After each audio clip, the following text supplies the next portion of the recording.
December comes only once a year, so come and join the festive cheer. With Tom and Helen, friends and family too, from ours to yours, Merry Christmas time to you. And don't forget to subscribe.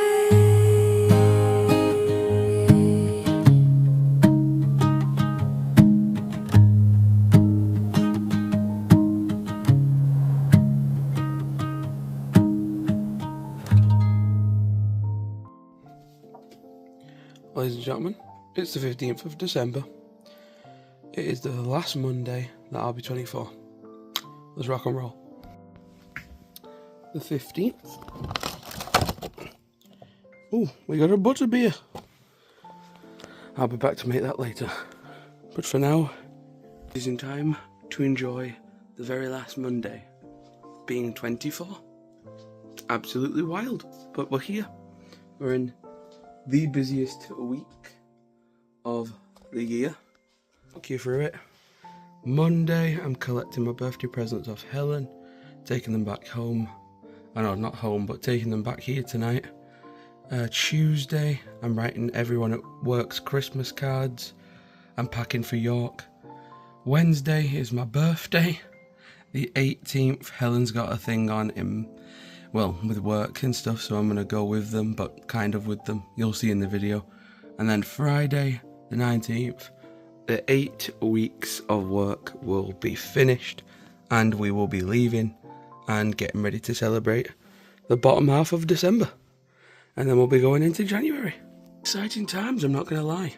It's kind of crazy, but it's 7 o'clock. We got to get wheels up. We got to rock and roll. I'll see you guys soon. Roll the next clip. Hello, ladies and gentlemen. It has been several hours since I last saw you guys. It is now 4:35, and we are en route to go and basically freeze our plums off, waiting to pick Helen up from work. So hopefully she gets out relatively soon, towards 5 o'clock-ish. I mean, I'll give her the credit, because today she's allowed to come out very late, because to be fair to her, she's a perfectionist who works very damn hard.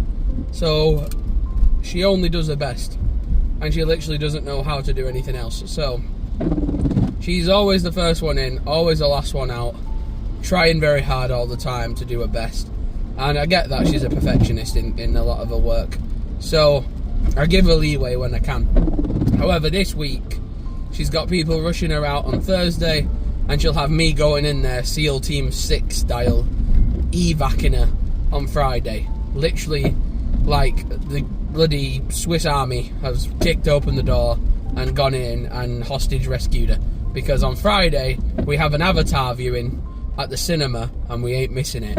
And your boy has to do a hell of a drive to even get up to that specific cinema to start our York weekend, which is going to be an absolute marathon of a video. It's going to be crazy. But I do not want to miss a single damn thing about the weekend, so I'm going to basically be in that building evacing her on Friday, rapid style, army style.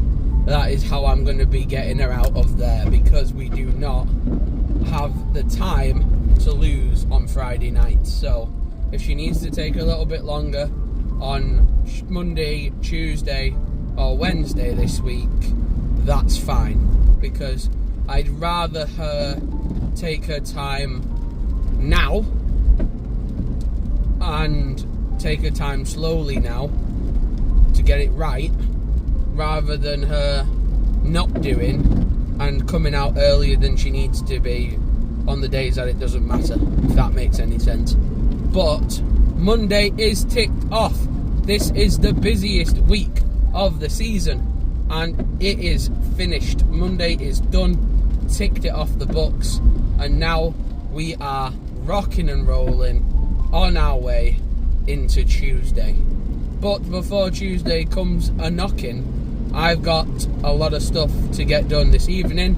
I've got a big new bag of Lego arriving at the house today, so I'm going to go and unbox that on the Lego channel and do a little video about me unboxing it, which is going to be pretty awesome. And then on top of that unboxing video that we've got to do, we've also got a package to pick up and take home. We have my birthday package that we have to extract from Helen's house and take that back with me tonight in this lovely treacherous weather. So I'm going to try my best to not get any of it water damaged. She might help me bring it to the car and help me load it into the car, so I've got all the birthday presents ready to rock and roll for Wednesday. But I don't see Helen on Tuesdays. It's a hard day of the week, but because of her other commitments that she has, she goes and volunteers with a children's group to help a bunch of kids out. So she's going volunteering at this group.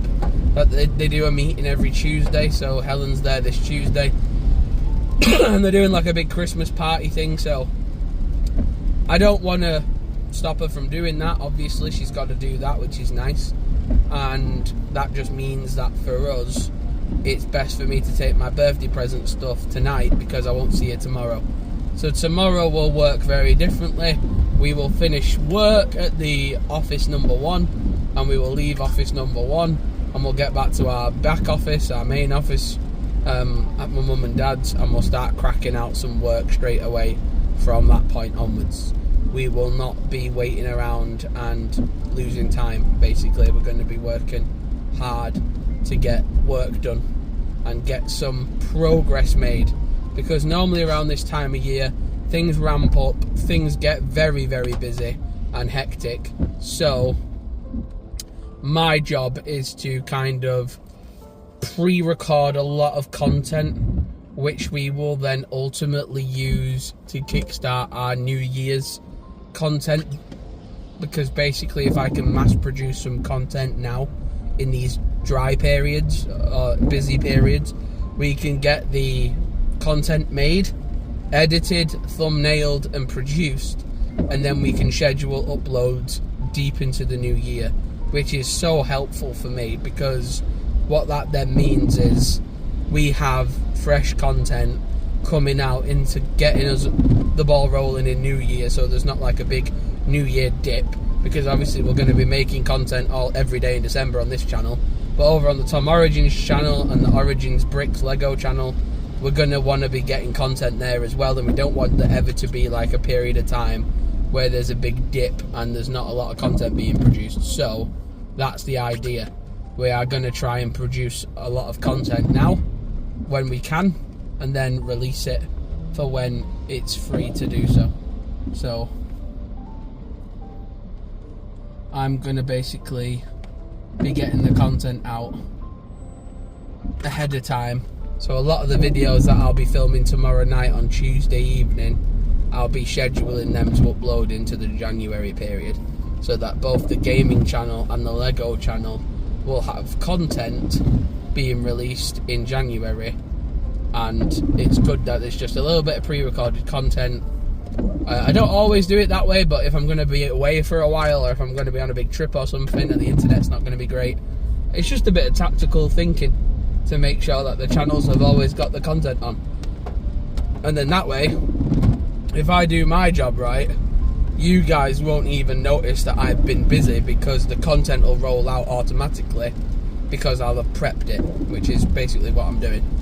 It's prepping season.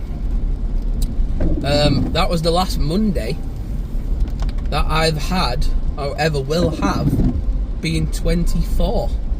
Because obviously tomorrow I'll have Tuesday, and that will be the last Tuesday that I have being 24. And then on Wednesday, I'm going to turn 25. And that'll be the first day of being 25. It's going to be Wednesday, 17th of December. So I'm very excited. I'm very nervous for the weekend, more so, because there's got a lot of planning done. Helen's got a lot of planning made for it, and it's going to be a big event, and it's going to be very busy.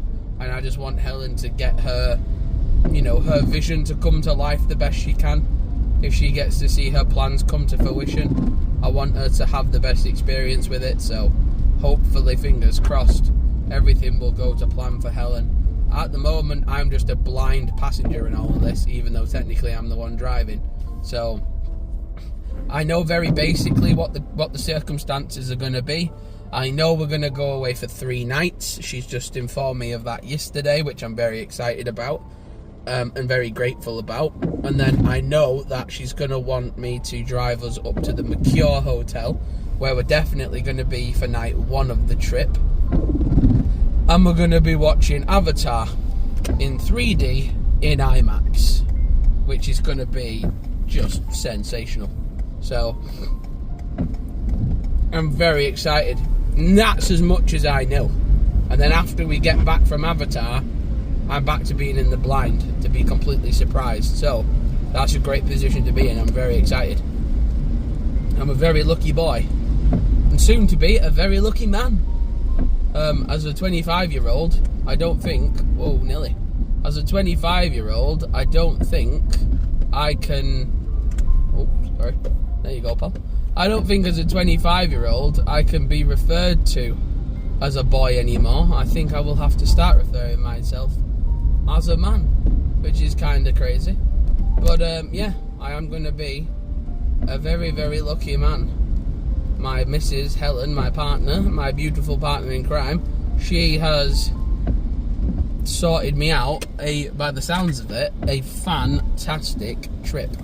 And I'm very excited to see how it plays out. So, we're just going to have to wait and see what the plan is and go from there, really. But I'm very excited. I'm very excited, so...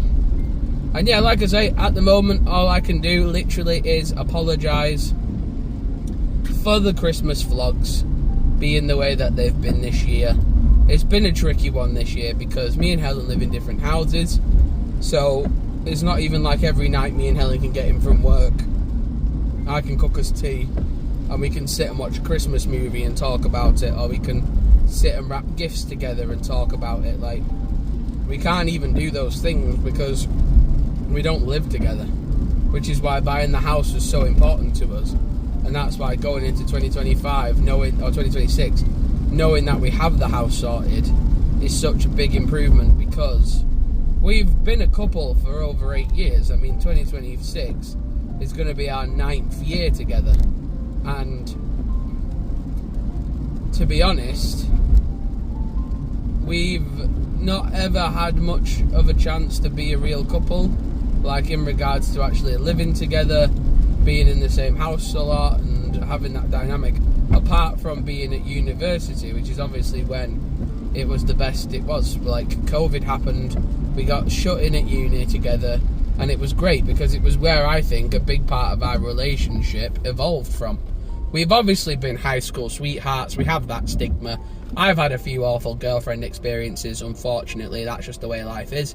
Helen had no boyfriend before me, so I got to be boyfriend number 1. And that is a tremendous honour. A little bit of pressure, obviously, but I think because of my lived experience, I've got a lot to offer in the way of knowledge and life lessons. So I do right by Helen because I've been wronged and I know how being wronged can hurt you. So I try and do right by Helen the best ways I can and give her the experience that ultimately a person deserves. And even though I wasn't able to get that experience my first goes round, I'm happy that I can give that experience to Helen. And I'm really lucky. That's a lucky thing. A lot of men out there really crave that feeling of being that person's first. And because unfortunately the way that life is, and the time and place that you might meet your person, you might not be so lucky. You might not be so lucky that you get the honour to have the right to be that person's first. And some men, that's really difficult. They find that quite a triggering topic for some fellas, and I can understand why. And I think, hey, you got to make the best of it. If you weren't there first, be there last. And that's what I always say. You know, I'm gutted that Helen, I'm absolutely gutted, wasn't my first partner. I'm really upset by the fact that she wasn't given the opportunity to be my first partner like I've got the opportunity to be her first partner. But being said that, I'm really, in a weird way, grateful that I've had some shit happen, because what that means is that I can now provide to Helen what I was never provided. I got the bad end of the stick, and unfortunately, that's just how life was. I made bad decisions, and I gravitated towards bad people. And luckily, Helen didn't. Helen had her head on her shoulders. She didn't really mingle with boys and things like that at high school. She was always more of a clever person. She had her head on her shoulders, and she was smart and intelligent, and that kept her out of trouble, and that kept her out of the way of boys. And her sister's had some struggles with boyfriends, and she's come out of it really well. She's got 2 beautiful kids. She's got her own job. She has her own house. She has her own car.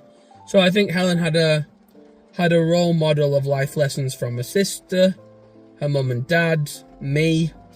Helen got really lucky in that respect. And now I'm just trying to pay it forwards. I'm just trying to give Helen the experiences that she deserves. And I have got every intention in the world of getting an engagement ring for Helen, and she's been involved in it to the point where I've even said to her, because you're a perfectionist, which I think most people would find difficult to deal with, I enjoy that challenge. I know she's a perfectionist. I accept that she's a perfectionist. So I've asked her opinions, what type of engagement ring, because the last thing you want to do as a man or a woman engaging to your partner is to turn around and buy your significant other a terrible, in the moment it might have been a good decision. You think you've paid loads of money for this ring, but then your partner actually gets the ring and they actually realise it's not their style, it doesn't suit them, it's not what they like. And then it's the awkwardness of then having to go and figure out a way of getting a new ring, and it's just a head case. So basically, I don't exactly even remember when we did it, but a couple of months ago, maybe over a year ago, we walked past a jeweller's, and every now and then I would stop by a jeweller's and I would say to Helen, what kind of ring do you like, and what kind of style, and what kind of shape and stone and size? And I've got a ring size on my phone, I've got my ring size on my phone, and I was just asking her all these questions, and we kept window shopping. We never actually went into a premises, apart from to measure our fingers, but we walked past shop after shop after shop after shop, and I just asked her a million questions. The shape, the size of the diamond, how do you want it, how do you want it in your head, how do you imagine the ring looking, and I got as many ideas from her as possible, and then knowing what I know now, I want to take that forward to actually purchasing the real one. But this is how much I love Helen, right? This is how much I genuinely love Helen. My health, my physical health, my mental health, with my weight and my shape and my size and stuff, over the years, and this isn't just like an overnight problem, for a long time, my weight has been a problem, my mental health has been problems. I've had spikes of really bad moments, and I've had really, really deep lows of bad moments.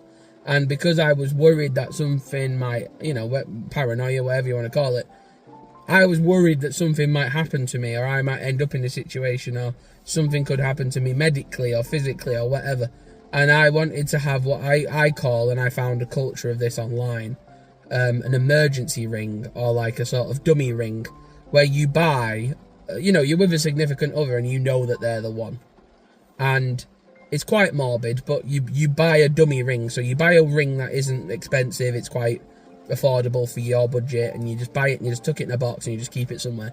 Because then if something happens to them, or God forbid, something happens to you, or God forbid something happens to them, you've got this ring. Because ultimately, if you're in a life-threatening condition, you don't give a shit about how much the ring on your finger is. You don't care really what it looks like. You've got bigger priorities in the world, you know what I'm saying? So I did buy Helen a dummy ring, and she knows of this, and I've tried it on her, and she's seen it, and it's not the style that she likes, which is fair enough, because it wasn't even... I bought it before I'd even started window shopping with her. But it was my dummy ring. It was my emergency ring, just in case anything happened to either one of us, and we could do something about it. We could at least have each other as a husband and wife status for a time, regardless of what the world threw at you. Because trust me, the older you get, the quicker you learn. The world has a fun little mini game it plays of trying to throw shit at you, and you've got to find a way of dodging it, or otherwise bad things happen. So I make plans for everything, and I overthink everything to a degree of safety, paranoia, whatever you want to call it. But I got us through COVID without any illnesses because of the way I was. And I was strict and I was cruel at times, but I was selfish for mine and Helen's safety. And ultimately, I will never apologise for that. I will always put Helen first and me first, because that's the only way you get a successful relationship. I've seen couples who put themselves first, and I've seen couples who prioritise other people who isn't their significant other, and that's just a recipe for disaster. You're always just going to let someone down, or something's going to happen, and you're not going to be prepared for it. So I always personally like to try and be prepared for everything I can, and that's where getting that dummy ring came into it. And like I say, me and Helen don't live together at the moment. We've been in separate homes since we came back from uni. For 3 years, we lived a life of domestic bliss. We got to be together. We got to manage a flat and then a house. The flat was a year and the house was 2 years, and it was great. It was amazing. And we couldn't even drive. None of us had driving licenses at that time, so we couldn't even drive. But the house itself was fantastic, and the flat was all right. But then the house was a home, and it was my first ever home with Helen. And that's when we started talking about what type of houses were we interested in, and what stuff would we be interested in the future, and what areas would we be interested in and stuff. And we talked about this for ages, and then eventually it worked out that we started house hunting in the September. We had mortgage meetings, we had a budget in place, a decision in principle in place. I got a full-time job. Put YouTube on the back burner a little bit because I sacrificed it for the house, because of course I would. And in the end, we've been able to, at the moment, secure a property that is well within our budget, well within our mortgage agreement, and happy to have it. And we've got to wait till January now for our quantity surveyor results. And once we get them back, we can then talk about a completion date. And then we'll have the keys, and then we'll start moving things in slowly, modifying the house to our desires, and then eventually, I think sort of summer 2026, we're aiming to be moved in by, which is incredible because we've been fighting this fight for a long time, and we've been battling it out every day to get to this stage, and we're so close to it now, and it's so nearly there. And it will make our lives change forever. It'll take my head into a whole better realm, because I'm awful at the moment. I've been really low, and I've suffered and struggled with my head and not being with Helen enough, and having a girlfriend who you can't see, but it's not for a valid reason, because it's not like you live across an ocean from each other. I could never do long distance relationships. I've always said to people, if you can do a long distance relationship, I'll take my hat off to you, because I don't know how you can do it. Because if you love a person, you want to be with that person, you want to be there for that person, you want to be able to say to them, listen, I've had a full day at work, but I'm more than happy to make us both a meal. I'm more than happy to drive us to places. I'm more than happy to help you out with any jobs that you need doing, and be a cooperative, cohesive thing. And you can't do that by living in two separate postcodes. You can't do that by living in different addresses. It's just not possible, because you're not a cohesive unit. You're two individuals still, and that's the trouble. So we're going into year 9 of our relationship, and the engagement I've had planned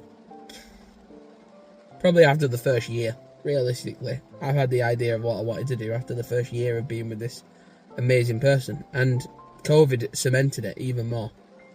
And I want to do it for year 10. I want to do it for the 10-year anniversary. It just makes sense. It's a nice number.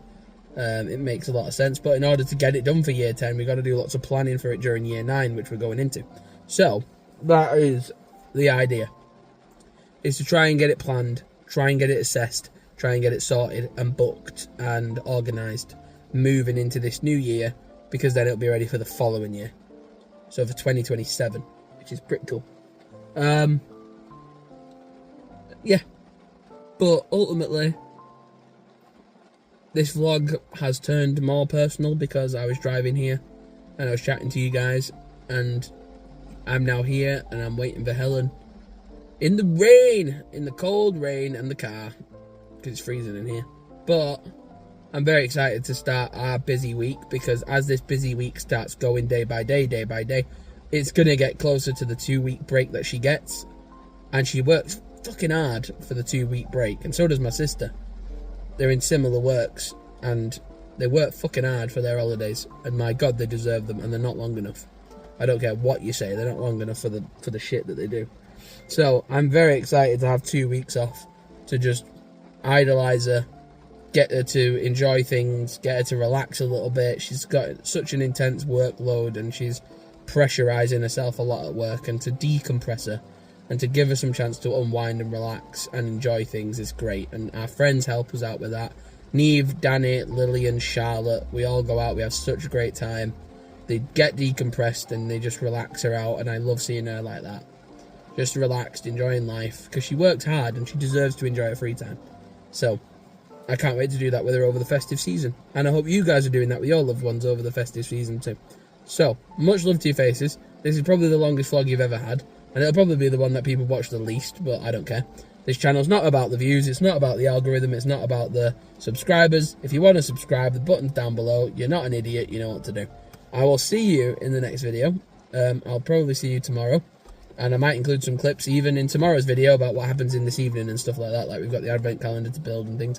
I'm not exactly perfect with doing the advent calendar every day because I am busy. But I'm trying my best. So, much love to your faces. I'll see you guys in a bit. And I will see you in tomorrow's vlog. Subscribe for more. And I'll see you tomorrow on the 16th of December.